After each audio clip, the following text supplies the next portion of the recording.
Ah, vous êtes là?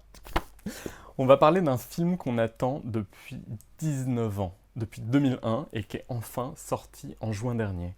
Et pourtant, la critique a été même pas divisée, la critique, parce que c'est 9% sur Rotten Tomatoes de critiques positives. Pour vous donner une idée, Indiana Jones 4, on est à 78% de critiques positives. Et pourtant, personne ne l'aime. Donc, on va s'intéresser aujourd'hui à Artemis Fowl et comprendre pourquoi tant de haine. How could it be popular?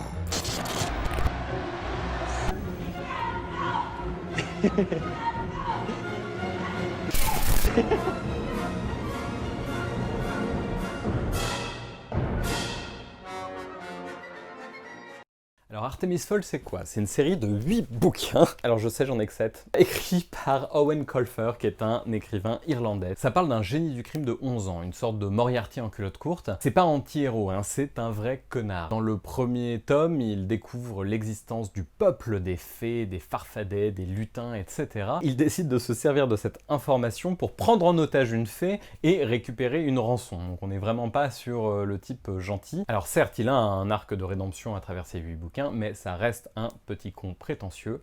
En vrai, je suis beaucoup trop attaché à Artemis Fowl, j'ai même le premier bouquin dédicacé. Fallait pas toucher à Artemis, c'est notre petit con prétentieux, d'accord? Artemis Fowl, c'est un bon succès. On est sur du 21 millions d'exemplaires vendus à travers le monde, traduits en 44 langues. Pour vous donner une idée, on est presque sur les mêmes niveaux que Divergent, c'est 32 millions d'exemplaires vendus. Bon, on est très très loin d'Harry Potter avec ses 600 millions d'exemplaires vendus, mais bon, vous voyez un petit peu où on se situe. Donc, Narmol, un film allait se faire. Au départ, c'est Miramax qui achète les droits en 2001. On attache au projet le réalisateur du Fils du Masque, la suite de The Mask. Donc déjà, à partir de ce moment-là, on devait se dire que ça sentait le roux aussi. Mais surtout, Owen Colfer écrit un scénario où il réunit les 2 premiers tomes. Et comment vous dire que c'est pas du tout les mêmes histoires? Ça c'est Die Hard, ça c'est James Bond. C'est presque proche, mais c'est comme si on mélangeait le premier Harry Potter et le deuxième, que la Chambre des Secrets arrivait en plein milieu de l'attaque du troll.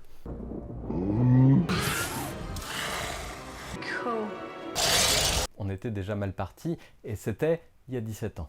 Après 10 ans de développement, où le film finit par ne pas se faire, Disney rachète les droits. C'est une bonne et une mauvaise nouvelle. La bonne, c'est que c'est Disney, ils ont plus de 75% du divertissement mondial, ils ont l'argent pour faire le film, ça, il n'y a pas de souci. La mauvaise, c'est que c'est Disney. Ils ont 75% du divertissement mondial et ils font n'importe quoi avec.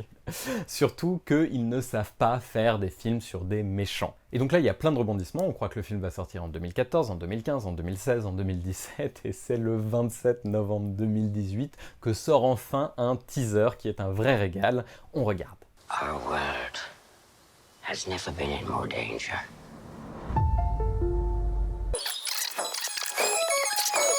For the truth behind what you seek.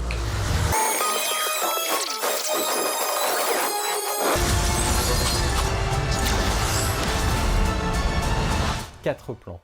C'est ce qu'il y a dans le film. Tout le reste a été jeté à la poubelle. Et pourtant, c'était une bande-annonce qui partait super bien. On a plein d'images du premier chapitre de Artemis Fowl, où il drogue une fée alcoolique pour lui voler l'espèce de bible du peuple des fées, ce qui lui permettra ensuite d'avoir un pas d'avance sur tout le monde. Oui, j'avais bien dit que c'était un connard. Du coup, on le voit, il y a ces images-là, elles sont dans la bande-annonce. Alors, qu'est-ce qui s'est passé ?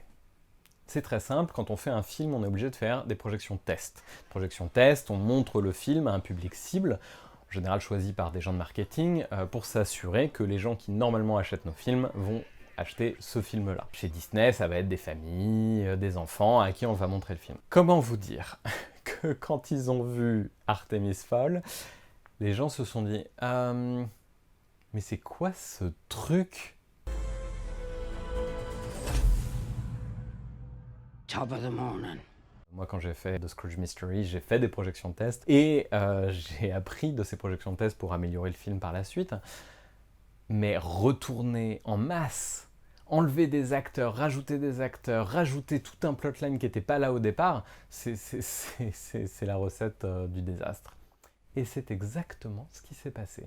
The most powerful treasure in the fairy world. Alors les 2 plus gros ajouts qu'ils ont fait dans ce film, c'est d'un côté Colin Farrell qui joue le père d'Artemis Fowl, qui normalement est présumé disparu dans le premier tome du bouquin, mais bon, à ce niveau-là, on n'est plus à ça près. Mais surtout, il remplace la mère d'Artemis Fowl, qui elle était bien présente, elle a été castée, et on nous apprend au début du film que maintenant elle est morte. There's your dear mother, of course, who was a wonderful woman.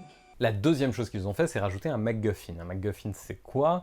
C'est un objet que tout le monde veut dans le scénario. Ça donne une motivation très superficielle pour tout le monde. Et on s'en fout un petit peu de l'utilité de cet objet. L'important, c'est que tout le monde le veut. Le MacGuffin en question, c'est un Aculos. The most powerful treasure in the fairy world. C'est quoi ce nom en plus? Bien évidemment, ça ne vient pas du bouquin. Et si vous n'aviez pas compris que ça s'appelait un Aculos, on vous le répète 27 fois. The Aculos. It is the Aculos. The Aculos. The Aculos. What's the Aculos? The Aculos. Aculos. The Aculos. The Aculos. Aculos. The Aculos. The Aculos. The Aculos. The Aculos. Aculoses. The Aculos. Aculos. The Aculos. The Aculos. Aculos. The Aculos. The Aculos. You heard me. The Aculos. The Aculos. The Aculos. The Aculos. How dangerous the Aculos can be. The Aculos. The Aculos. Bref, et c'est très très clair que l'Aculos a été rajouté après les projections test, qu'il n'était pas dans le scénario original. Il y a une très très très bonne vidéo à ce sujet en anglais que je mettrai en lien dans la description, qui explique exactement comment ils ont fait pour doubler et pour transformer en fait ce film en quelque chose d'autre. Bon, il y aurait beaucoup trop de choses à dire sur tous les changements qui ont été faits dans ce film. Je vous laisserai regarder une autre vidéo en anglais qui est géniale par Ryan George. We're not making this for fans of the book, sir. So who are we making it for? Ah, see, now you're asking the right questions. That's the $1 million question. That's a very good question. Thank you. So anyway, then Artemis... Que je mettrai aussi en lien dans la description, où ça raconte un petit peu le film et toutes les erreurs qu'ils ont pu faire pour que ce film n'ait aucun sens. Non, nous, on va parler des changements qu'ils ont fait au personnage. Pourquoi? Parce que ça explique beaucoup la volonté qu'il y avait derrière ce film, et ça met en lumière un problème de masse qu'on retrouve dans beaucoup trop de films en ce moment, et qui engendre énormément de haine à travers les spectateurs. Alors je suis persuadé que Victoria Belfrage, qui est l'agent de Judi Dench, la déteste. Top of the morning. Parce qu'après Cats, elle lui a dit « Hey, tu veux pas jouer dans un super film, c'est genre Spy Kids qui rencontre une fanfiction de Harry Potter ?» Et du coup, elle se retrouve à jouer le commandant Root, qui est normalement un homme dans les bouquins, et ça a son importance.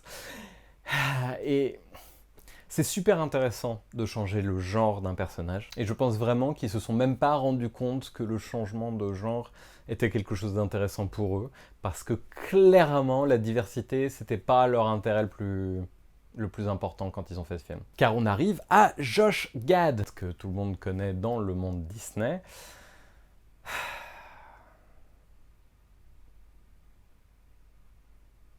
Non, vraiment, c'est une idée à la con de marketing.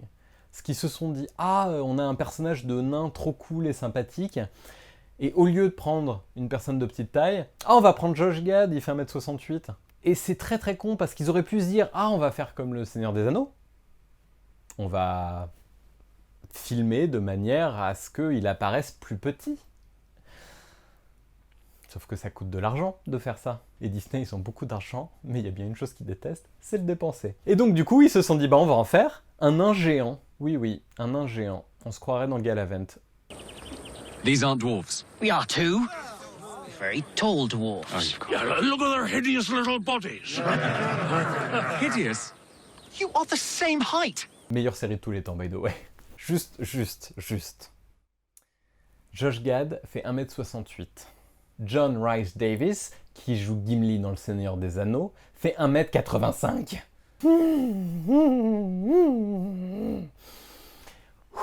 Par contre, j'ai vu plein de critiques sur la scène super scato où le personnage de Josh Gad mange de la terre et ça sort par son rectum, c'est formidable. En vrai, il y a beaucoup plus de ça dans le bouquin. C'est pas très agréable à lire ces passages-là. Je suis assez admiratif qu'ils aient réussi à rester subtils là-dessus. Parce que je m'attendais, comme c'est un kids movie, qu'ils nous fassent quelque chose beaucoup plus scato, avec des blagues de prout et de caca. Ça, c'est un bon point pour le film. Mais le pire coup qu'ils ont pu faire, c'est au capitaine Holly Short. Déjà, elle est décrite comme métisse dans le bouquin.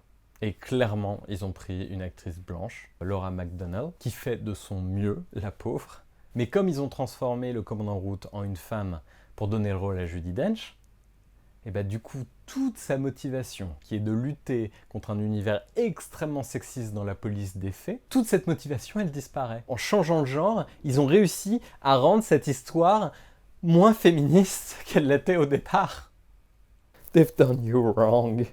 Holly Short, c'est l'un des personnages les mieux écrits et les plus intéressants de toute cette histoire. Shame on you. Il y a Butler aussi, qui est le garde du corps d'Artemis. Respire, Morgan, respire, tout, ça va bien se passer, ça va bien se passer. Qu'on présente dès le départ en donnant son prénom. Et ce qu'il faut savoir, c'est que Butler ne dit son prénom qu'une seule fois dans les bouquins, et c'est au moment où il meurt. Donc c'est extrêmement important. Ça casse un petit peu l'arc narratif. The story of Artemis Fowl. Et puis Artemis. Artemis, il est décrit comme un vampire parce qu'il ne sort jamais de chez lui, il est absolument pas sportif, il est devant un écran toute la journée. C'est une caricature du nerd puissance 12 000. La première scène où on le voit, il fait du surf. Du surf. Le truc le plus irlandais au monde, tiens, tous les Irlandais font du surf, voilà, c'est le nouveau sport national. Mais pourquoi? Parce que vous aviez un partenariat avec le tourisme en Irlande? Ça ne justifie pas cette scène. Artemis loved Ireland. L'auteur, il a pas l'air de très mal le vivre. So when Disney came to me and said, listen, we want to buy the book, for me that meant I could have a little office in the garden. And it's as simple as that, so I really didn't hesitate. I said, oh my goodness, I can have an office that doesn't have talcum powder, I will take it. But once you make that deal, you have to live with it and accept. Je pense qu'en 19 ans, il s'est fait une raison, que le film n'allait pas ressembler à ce qu'il avait dans la tête, que ça allait lui rapporter de l'argent, et surtout que ça allait mettre en lumière Artemis Fowl à plein d'autres gens. Parce que, en vrai, c'est un super bouquin. Je vous conseille vivement, ne serait-ce que de lire le premier, il se suffit à lui-même. Et puis il y a une énigme géniale à l'intérieur, qui est de savoir comment tous ces personnages vont faire pour survivre à la fin, s'ils survivent. Donc voilà, j'espère que ça explique un tout petit peu pourquoi il y a autant de haine derrière le film Artemis Fowl. Pour les gens qui n'ont pas lu le bouquin, ce film n'a aucun sens, parce qu'il a été retravaillé 12 fois au cours des 19 dernières années pour donner un patchwork qui n'a aucun sens. Pour les gens qui ont lu le bouquin, ça brise notre petit cœur, et les fans en général, quand on leur brise le petit cœur, ils sont très très très virulents. Mais surtout, le cœur du problème, c'est que c'est un film qui n'a pas été dicté par des créatifs, pas par des réalisateurs, pas par des producteurs, mais par le nouveau grand méchant du cinéma, qui est le service marketing. Parce qu'en vrai, aujourd'hui, les producteurs, ils sont pas aussi cons qu'ils l'étaient il y a 20, 30, 40 ans. Avant, un producteur, ça nous disait « Non, tu peux pas faire ça, on n'a pas d'argent ». Maintenant, un producteur, ça dit « Bon, on a ce budget-là, donc on va essayer de faire ça ». Et les bons producteurs, ils arrivent à te faire ce que tu voulais dès le départ avec un quart du fric, ce qui est assez hallucinant.